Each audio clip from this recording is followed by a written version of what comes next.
आज कुंभ प्राधिकरण याच्या कार्यालयाचं उद्घाटन या ठिकाणी झालेलं आहे. रितसर उद्घाटन या ठिकाणी झालेलं आहे. या ठिकाणी आता कुंभमेळ्यापर्यंत संपेपर्यंत हे कार्यालय या ठिकाणी कार्यान्वित होईल. आज कुंभमेळ्याच्या संदर्भामध्ये एक आढावा बैठक या ठिकाणी झालेली आहे. आणि फक्त पर्टिक्युलर कामांची, हे सार्वत्रिक नाही, पण जे घाट आहेत त्र्यंबकेश्वरला असतील, त्र्यंबकेश्वरला नाशिकला आहेत, या घाटांचा कामाचा आढावा, त्यांचा स्पीड, त्यांची गती, त्यांची क्वालिटी या संदर्भामध्ये सर्व अधिकाऱ्यांची या ठिकाणी चर्चा झाली. विशेष करून मग जलसंपदा विभागाचे अधिकारी होते, त्याच्यामध्ये PWD सार्वजनिक बांधकाम खात्याचे अधिकारी होते आणि त्यांच्यासोबत सर्व काही चर्चा या ठिकाणी झालेली आहे. वेळेमध्ये आपल्याला हे काम पूर्ण करायचं आहे, कारण आता वेळ कमी आहे, आता पुन्हा पावसाळा आहे आणि म्हणून वेळेत कसं काम होईल, आता किती टक्के काम झालं, किती % झालं, अपेक्षित काय होतं, या संदर्भामध्ये सर्व चर्चा या बैठकीमध्ये झालेली आहे. वृक्ष लागवडीचा जो महत्त्वाचा उन्नत अभियानाचा उपक्रम आहे तो सर्वत्र आपला सुरू आहे. आज देखील वृक्ष लागवड मोठ्या प्रमाणात करण्यात आली. कुठे कुठे वृक्ष लागवडीचा अजून प्रस्तावित सुरू आहेत आणि किती झाडं आतापर्यंत लावली गेली? हरित नाशिक, हरित मान्सून हा जो आमचा कार्यक्रम आहे याला आता आम्ही विशेष महत्त्व दिलेलं आहे. आपण बघतात दर रविवारी आम्ही जवळपास 8 ते 10 हजार झाडं लावतो. आजही या ठिकाणी सावित्रीबाई फुले पुणे विद्यापीठ त्यांची जी ब्रँच आपल्याकडे आहे त्या ठिकाणी सुद्धा उपकेंद्र जे आहे त्या ठिकाणी सुद्धा आपण 5,000 झाडं लावतोय, 6,000 झाडं लावतोय. त्यातली 2,000 झाडं आज लावली. उद्या परवा पुन्हा त्या ठिकाणी झाडं सगळे विद्यार्थी त्या ठिकाणी लावतील. आपण अतिशय निसर्गरम्य असं ठिकाण आहे दराई माता, त्याचं मंदिर त्या ठिकाणी अतिशय सुंदर अशी जागा आहे. त्या ठिकाणी सुद्धा आपण जवळपास आता 10,000 झाडं लावतोय.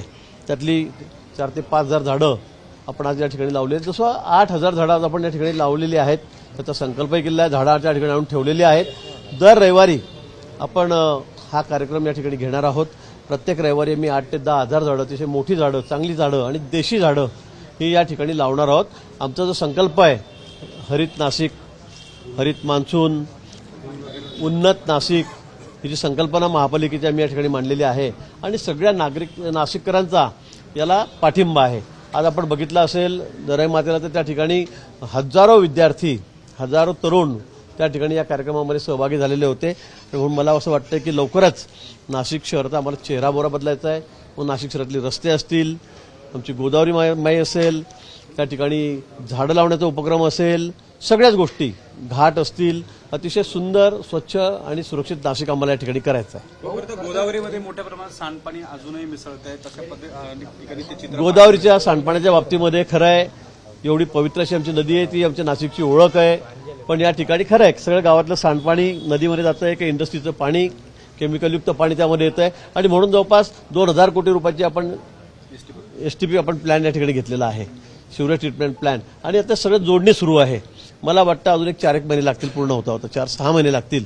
पण या 4-6 महिन्यामध्ये सगळं पाणी जे अतिशय दूषित आहे, मग ते शहरातलं असेल, इंडस्ट्रीचं असेल, हे सगळं पाणी आता आपण त्याच्यावर प्रक्रिया करून त्याला पुन्हा नदीमध्ये सोडणार, त्याला शुद्ध करून. आणि म्हणून मला वाटतं आता काही जास्त वेळ लागणार नाही, पण निश्चित लवकरात लवकर ते होण्याच्या दृष्टीने आपण या ठिकाणी आता प्रयत्न करतो आहोत.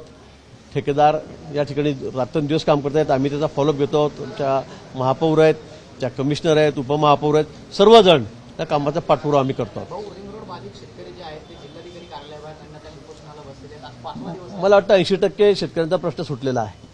20% शेतकरी असतील, 15% शेतकरी असतील की त्यांचा प्रश्न अजून अनिर्णित आहे. मला वाटतं आता मी थोड्यापूर्वीच ते निरोप दिलेला आहे.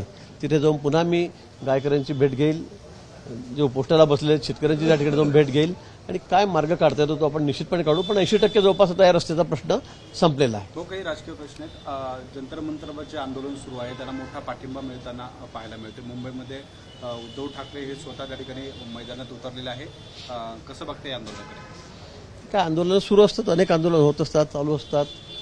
त्यातलं आंदोलन आहे, मी तर अनेक आंदोलनं बघितलेले आहेत, त्या ठिकाणी गेलेलो आहे, दिल्लीपासून मुंबईपासून. मला वाटतं ठीक आहे, त्यांची मागणी आहे, ते उपोषणाला बसलेत, त्यांनी त्यांचं म्हणणं सरकारकडे मांडावं. देश बदलेला बहुमत होतं भाजपकडे, मात्र ते संविधान बदलत आहे असं आदित्य ठाकरे म्हणतात. आदित्य ठाकरेंना काय, आता त्याच्याबद्दल मी काय बोलू, त्यांच्याबद्दल मी काय बोलावं आदित्य ठाकरेंबद्दल.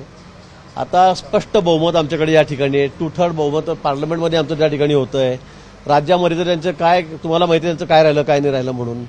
आणि मला असं वाटतं की त्यांनी आमच्या बहुमताकडे न बघता आम्ही काय केलं पाहिजे काय नको यापेक्षा तुम्ही काय करा, तुमचा पक्ष कसा वाचवता याकडे तुम्ही लक्ष ठेवा. आम्हाला कापलं तरी आम्ही भाजप समोर झुकणार नाही अशी भूमिका आदित्य ठाकरेंनी घेतली. आम्ही कुठे कापतोय आम्ही कुठे झुका म्हणतोय. तुम्ही तुमचं काम जोरात चालू द्या. आणि मी सांगितलंय की हम दोन हमारा एक. तुम्ही पुढे मागे तुम्ही 3 जण राहाल. अनेक आता लोक अजून फुटण्याच्या मार्गावर. खासदार तर काही राहिले नाही, 2-3 मोटर बोट राहिलेत. आमदाराची तीच अवस्था आहे. महापालिकेच्या नगरसेवकांची पुढे मागे तीच अवस्था होणार आहे.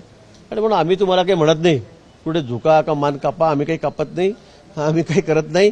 तुम्ही तुमचे ताट मानेने उभे राहा आणि असंच तुमचं काम चालू द्या. उद्धव ठाकरेंनी देखील टीका केली भाऊ, मी देशाचा अंधभक्त होऊ शकतो मात्र मोदींचा नाही म्हणून. कोणी म्हटलं तुम्हाला? इतके वर्ष तर तिकडे लोटांगण घालत होते. हा, इतक्या वर्ष कोणाचा जप करत होते? दाखवू का मागचे भाषणं? मागची भाषणं बघायला जरा तपासून किती आपण जप करत होते आमच्या मोदी साहेबांचा. हा, आणि आता तुम्हाला कोण म्हणताय? तुम्ही तुमचं काम चालू द्या. तुमचा पक्ष तुम्ही तिथेच राहा. तो फक्त कसा वाचेल याकडे लक्ष द्या. आम्ही काही म्हणत नाही कोणापुढे झुका, आमच्या पुढे झुका, याच्या पुढे झुका. आम्ही कोणालाही म्हणत नाहीये. लोक बरोबर त्यांना त्यांची जागा दाखवतायत आणि ते पुढे लोकांना त्यांना बरोबर झुकवतील. तुम्ही देशभक्त असाल तर तुम्ही मोदी भक्त असाल तर आम्ही देशभक्त आहे. खरं तर ही ठिणगी आहे, वनवा पेटणार असा देखील इशारा त्यांनी सरकारला दिला. स्वप्न बघायला काय हरकत आहे? स्वप्न त्यांनी बघावेत. तुम्हाला माहिती आहे मुंगरी लाल के हसीन सपने आपण बघतो ना, तसा प्रकार आहे. सर्व देश मोदींच्या पाठीशी आहे, भाजपच्या महायुतीच्या पाठीशी आहे. आणि हे कुठल्या दुनियेमध्ये चाललेत? त्यांचं काही राहिलं नाही, सगळं साफ झालं तरी पण यांच्या गोष्टी चाललेल्याच आहेत. मोदी शिक्षित नाहीये मात्र यांना शिक्षणाची काय तमा आहेत असं देखील ते पुढे म्हणतात. या सगळ्या गोष्टींवर आंदोलनावर त्यांनी थेट पंतप्रधानांवर देखील टीका केली. मला वाटतं उद्धवजीच्या कुठल्याही स्टेटमेंटवर बोलणं मला काही फार योग्य वाटत नाही आणि आवश्यकही वाटत नाही. काय शिक्षित आहे काय नाही, आज सगळा देश मोदीमय झालेला आहे. सगळ्या जगामध्ये नंबर 1चा नेता कोण? तर मोदींचं सगळ्या मागच्या जगामध्ये सगळ्या जगभरातल्या त्यांचं नाव त्या ठिकाणी येतं. आणि आता हे कुठलं शिक्षणाकडे चाललंय मला कळत नाहीये. 2.5 वर्ष मुख्यमंत्री राहिले, यांनी काय केलं ते काय शिकलेत मला माहित नाही. पण 2.5 वर्षामध्ये घराची पायरी सुद्धा ओलांडली नाही. त्या ठिकाणी मंत्रालयामध्ये आले नाही, विधान भवनात आले नाही, गाडीमध्ये ड्रायव्हरला बसवले होते, स्वतः गाडी चालवत जायचे. आता तुम्ही आम्हाला काय शिकवताय, काय केलं पाहिजे काय नाही? आज देश कुठे चाललेला आहे हे आपण बघत नाही. ते जनता बघते, तुम्हाला बघायची गरज नाही म्हणा. ती जनता बघते, लोक बघतायत. आणि सगळ्या देशभर पश्चिम बंगालपासून तुम्ही बघा, स्वप्नासारखंच वाटतं. पण या ठिकाणी सर्व जनता मोदीमय झालेली आहे, सर्व देश हा मोदीमय झालेला आहे. तुमच्या सर्टिफिकेटची आम्हाला आवश्यकता नाही. संजय राऊत म्हणताय आज आम्ही मुंबईत आहे, उद्या दिल्लीत असू. देवळालीचे जे आमदार आहेत सर्व जाहीर, हा? देवळालीचे आमदार जे आहेत सर्व जाहीर, त्यांनी थेट मतदारसंघातील प्रश्नांवरती मुख्यमंत्र्यांना एक कॉल केला होता आणि तो कॉलची जी ऑडिओ सोशल मीडियावरती व्हायरल होती. तक्रारी केली होती. काय तक्रार? लोड शेडिंग असेल, वन्य प्राण्यांसंदर्भातले असतील. ते लोड शेडिंगच्या बाबतीमध्ये मी पण आता अधिकाऱ्यांशी बोललेलं दुपारी की असं योग्य नाही म्हणून. पण त्याची काय आपण मोबाईलवर बोलावं, स्पीकरवर बोलावं आणि मग ते लोकांमध्ये, मला वाटतं लोकप्रतिनिधी आपण आहोत, आपल्याला या गोष्टीची एवढी समज असली पाहिजे की अशा गोष्टी काही असतात की ते आपण त्या काही सगळ्या लोकांना ऐकवायला त्याची काही आवश्यकता नाही. तुमचा काय विषय आहे काय नाही ते तुम्ही मांडा ना, निवेदन द्या, फोटो काढा.